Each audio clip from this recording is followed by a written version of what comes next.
Bismillahirrahmanirrahim. Sura Bayyina. Nihoyat shafqatlik va mehribon Allohning ismi bilan boshlayman. لم يكن الذين كفروا من أهل الكتاب والمشركين منفكين حتى تأتيهم البينة.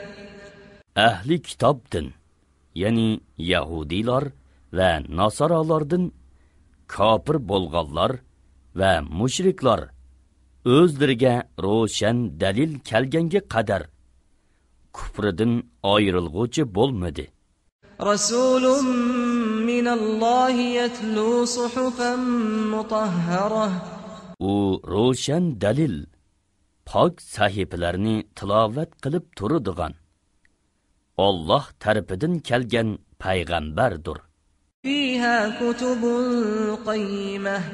U sahifalar to'g'ri ahkomlarni o'z ichiga olgan.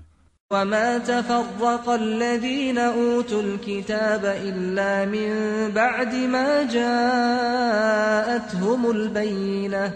Kitap berilganlar, yani Yahudilar ve Nasaralar faqat o'zlariga ro'shan dalil kelgandan keyinla ixtilof qilishdi.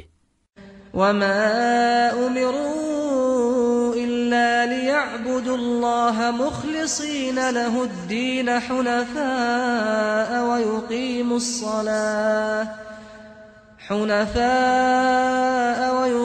الصلاة ويؤتوا الزكاة وذلك دين القيمة. Ular faqat ibodatni Allohga xolis qilgan, haq dinga e'tiqod qilgan holda yolg'iz Allohga ibodat qilishga buyurildi. Namozni ado qilishga, zakotni berishga buyurildi. Ani shular, ya'ni ibodat, ixlos namoz, zakotlar to'g'ri dindir. إن الذين كفروا من أهل الكتاب والمشركين في نار جهنم خالدين فيها أولئك هم شر البرية. Ahli kitobdan va mushriklardan kafir bo'lganlar haqiqatan do'zaxga kiradi. Do'zaxda mangu qoladi. Ani shular mahluqotlarning yomonidir. Innallazina amanu va amilus solihati ulaika hum khayrul bariyah. Iymon etgan va yaxshi amallarni qilganlar ani shular mahluqotlarning yaxshisidir. جزاؤهم عند ربهم جنات عدن تجري من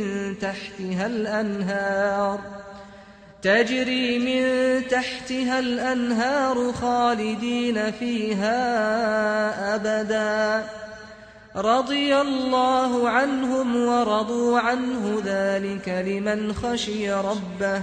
Ularga Parvardigorining dargohida beriladigan mukofot ularning turar joyi bo'lgan ostidan o'stanglar eqib turadigan jannatlardirki, ular jannatlarda mangu qoladi.